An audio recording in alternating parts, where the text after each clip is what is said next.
बिस्मिल्लाहिर्रहमानिर्रहीम। बेटा, आज बतारीख 2 जुलाई हमने जो लेक्चर डिस्कस करना है 2 जुलाई 2020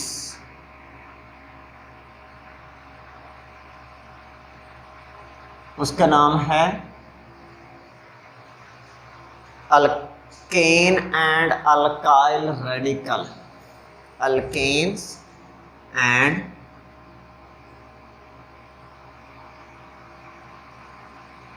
alkyl radicals.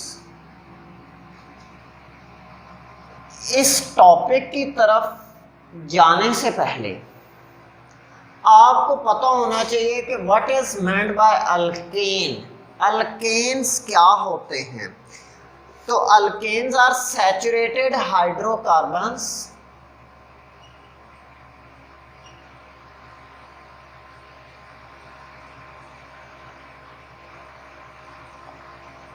Saturated stand for मुकम्मल। हाइड्रोकार्बन मीन हाइड्रोजन और कार्बन, जो सिर्फ कार्बन और हाइड्रोजन से मिलकर बने होते हैं और कार्बन एटम्स की बैलेंसिंग मुकम्मल तौर पे सिंगल बॉन्ड के जरिए सेटिस्फाइड होती है। Consist of all the single bonds.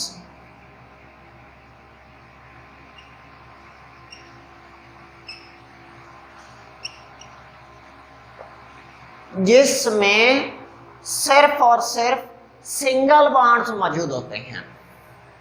Actually इससे एक स्टेप बैक चले जाएं तो it is an example of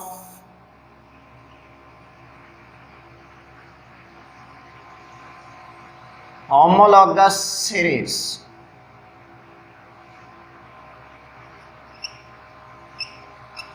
सो हमें डिफाइन करना होगा होमोलॉगस से क्या मुराद है। Homologous mean same compounds. अब हम कुछ कैरेक्टरिस्टिक्स पढ़ेंगे। अगर ये कैरेक्टरिस्टिक्स मौजूद हों कंपाउंड्स में तो उन्हें हम कहते हैं कि ये एक ही सीरीज के कंपाउंड है और वो सीरीज क्या कहलाती है? होमोलॉगस सीरीज कहलाती है। वो कैरेक्टरिस्टिक्स क्या हैं? Characteristics of homologous series। Number 1, they can be represented by a general formula। all of the compounds can be represented all of the compounds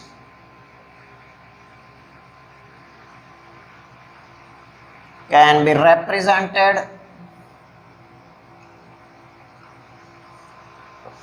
by a general formula।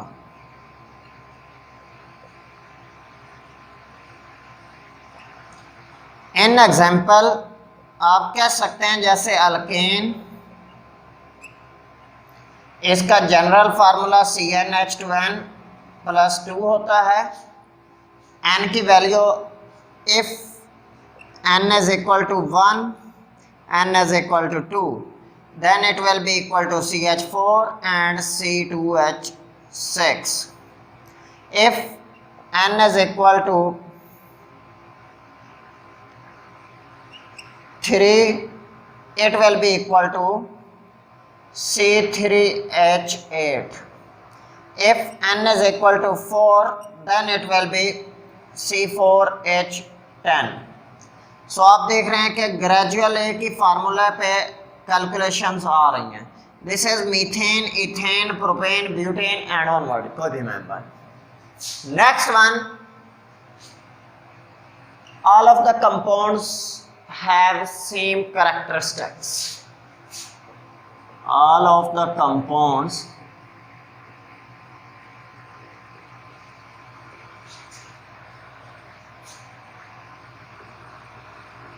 have same properties, chemical की बात हो रही है, and gradual change in physical.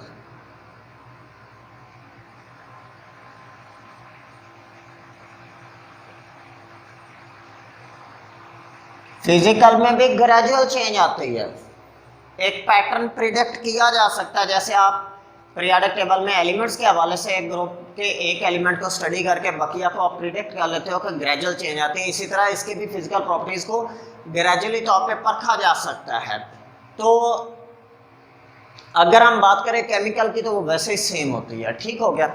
उसके बाद अगर हम इसकी रीजन भी देखें तो because they are same functional group.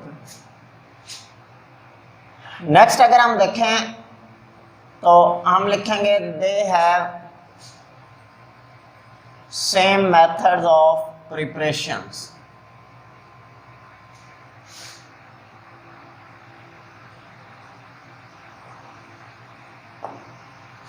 ये कुछ मेजर प्रॉपर्टीज थी, ये मौजूद हो किसी भी क्लास ऑफ कंपाउंड में तो आप उससे क्या कहते हो, होमोलॉगस सीरीज कहते हो। उसकी एक एग्जांपल अल्केन है, इसी तरह अल्कीन होती है, अल्काइन होता है, लेकिन मैंने यहाँ पे सिर्फ अल्केन का जिक्र इसलिए किया क्योंकि मैंने फर्दर अल्काइल रेडिकल की तरफ मूव करना है। नेक्स्ट वन इज रेडिकल को पहले डिफाइन करते हैं। फ्री रेडिकल आपने पढ़ा था, ओड नंबर ऑफ इलेक्ट्रॉन रखने वाला, और जब लफ्ज अल्काइल आ गया तो इसका मतलब अल्केन से लफ्ज लिया गया, अल्काइल अल्केन से ड्राइव किया गया। सो अगर अल्केन क्या था, CnH2n+2। अगर आप किसी भी अल्केन में से एक हाइड्रोजन निकाल दें तो बनने वाली चीज अल्काइल रेडिकल कहलाती है। So alkyl radical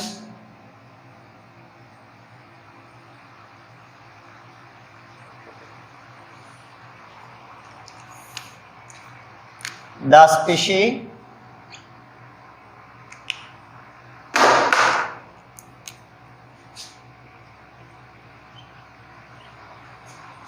which is formed by removing of one hydrogen atom from an alkane is called alkyl radical. उसे आप क्या कहते हो, अल्काइल रेडिकल कहते हो। मिसाल के तौर पे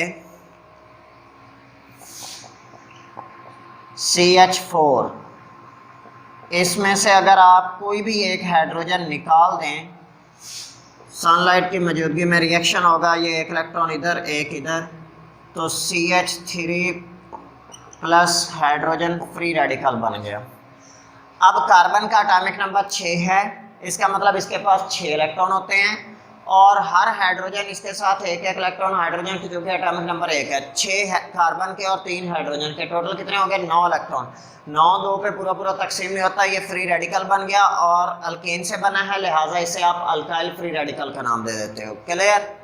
नेक्स्ट वन आपकी बुक में इसी तरह ब्यूटेन के भी दिखाए गए हैं। ब्यूटेन क्या होता है, CH3 CH2 CH2 CH3। अब आपके पास 2 पॉसिबिलिटीज हैं। एक पॉसिबिलिटी है कि आप इन टर्मिनल वाली कार्बन किसी में से भी निकालें हाइड्रोजन, तो ये हमारे पास CH3 CH2 CH2, अब ये CH3 था, इसमें से एक इलेक्ट्रॉन निकल गया, ये क्या बच गया, CH2 बच गया। This is called an butyl radical. ठीक हो गया, और इसके ऊपर डार्ट आ जाएगा। ठीक है। अगर दूसरी पॉसिबिलिटी ये है कि आप यहाँ से या इस साइड से किसी भी तरफ से आप निकालें, तो ये आपके पास बन जाएगा CH3। लेट्स सपोज कि आपने इस कार्बन में से एक हाइड्रोजन निकाल दिया, बाकी क्या रह गया, CH, और इसके ऊपर डार्ट आ गया CH2 CH3। तो यहाँ पे अब सेकंड पोजीशन पे कोई ना कोई सब्स्टिट्यूएंट आ जाएगा, तो ये हमारे पास सेकंड पोजीशन पे जब सब्स्टिट्यूएंट होता है तो इसको आप आइसो का नाम भी देते हो, लिहाजा ये क्या कहलाएगा, isobutyl. As well as substituent वाली कार्बन अगर डायरेक्टली दो कार्बन से लिंक्ड हो तो उसे आप सेकेंडरी ब्यूटाइल का नाम भी दे सकते हैं, सेकेंडरी ब्यूटाइल रेडिकल। इसको एक्चुअली सेकेंडरी बोला जाएगा।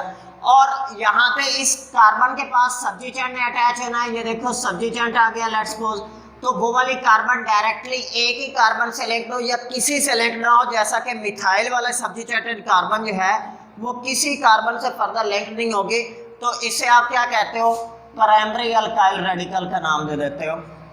अब हमारे पास एक और पॉसिबिलिटी भी है कि एन ब्यूटेन की बजाय हमारे पास स्टार्ट में ही आइसोब्यूटेन मौजूद हो।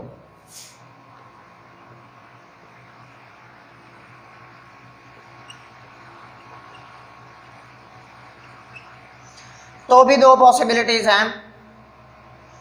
एक पॉसिबिलिटी यह है कि यहां वाला हाइड्रोजन निकाल दो तो बाकी 3 CH3 ग्रुप उसके साथ अटैच हो जाएंगे और उस पे फ्री रेडिकल बन गया। अब देखो सब्स्टिट्यूएंट वाली कार्बन डायरेक्टली तौर पे 3 कार्बन से लिंक्ड है। जब डायरेक्टली तौर पे 3 कार्बन से लिंक्ड हो तो उसे आप टर्शरी कहते हो, तो ये टर्शरी ब्यूटाइल बन जाएगा।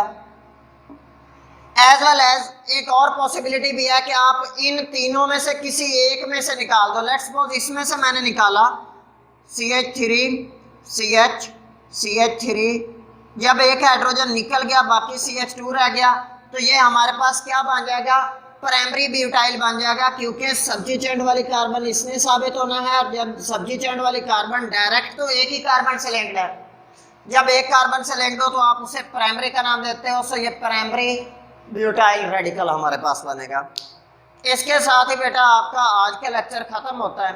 अगर किसी भी बच्चे का कोई सवाल हो तो वो आप मुझे इनबॉक्स में पूछ सकते हैं। इसको अच्छी तरह से याद करना है, बहुत इंपॉर्टेंट टॉपिक है, क्योंकि आपके सेकंड ईयर की केमिस्ट्री बहुत ज़्यादा इस पर चलेगी इंशाल्लाह। बेस है ये आपके लिए, अगर ये अच्छी होगी तो सेकंड ईयर की केमिस्ट्री में काफ़ी हेल्प मिलेगी आपको।